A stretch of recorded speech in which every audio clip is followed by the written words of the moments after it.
Hi everyone. Like any woodworker, I have a lot of scrap wood left over from various projects. So I thought it will be a good idea to use it for a weekend project. There are hundreds of ideas for scrap wood projects over there, and this is just another one, so check it out. I will begin by trimming the scraps into the same width first. Of course, I'm using my gripper to push these small pieces through the table saw for better control and safety.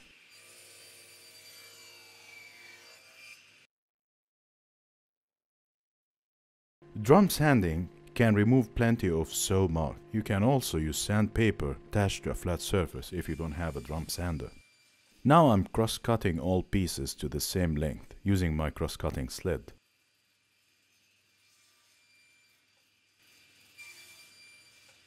After all pieces have been cut to the same size, I will check how many pieces will be required to cover this bolt.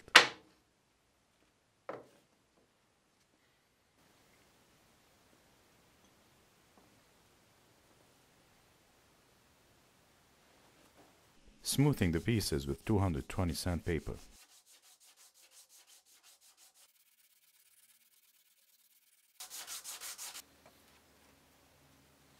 I will make this simple drilling alignment jig to make it easier to drill the holes in the exact place on every piece without the need for marking or any measuring.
I've tried to make an arc shape on each piece, but then I ended up changing my mind, as this shape requires a ton of sanding and won't be safe to make it on the router using a flush trim bit, as I will be dealing with lots of end grain.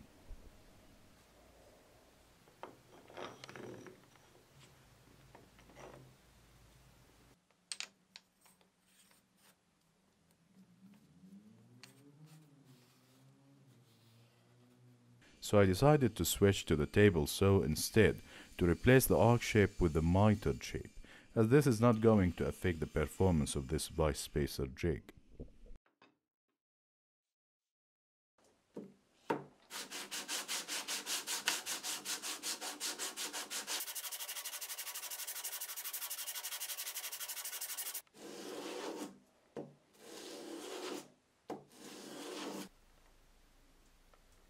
I'm adding some protection to the spacers. This is not a very necessary step, but it's nice to have.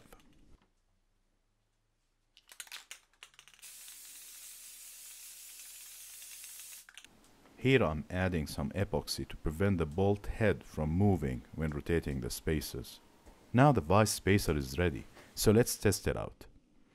If you have a workbench with similar face vise, then you know that when trying to hold a piece of wood on one side of the vice jaw, this will cause the other side of the vice jaw to move forward and put tremendous stress on the vise.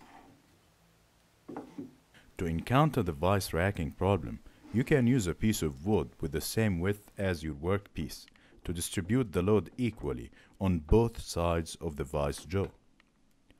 This spacer comes in handy as it will allow you to adjust its width to match the working piece you are trying to hold. You can make spacers of different widths to ensure a perfect fit every time.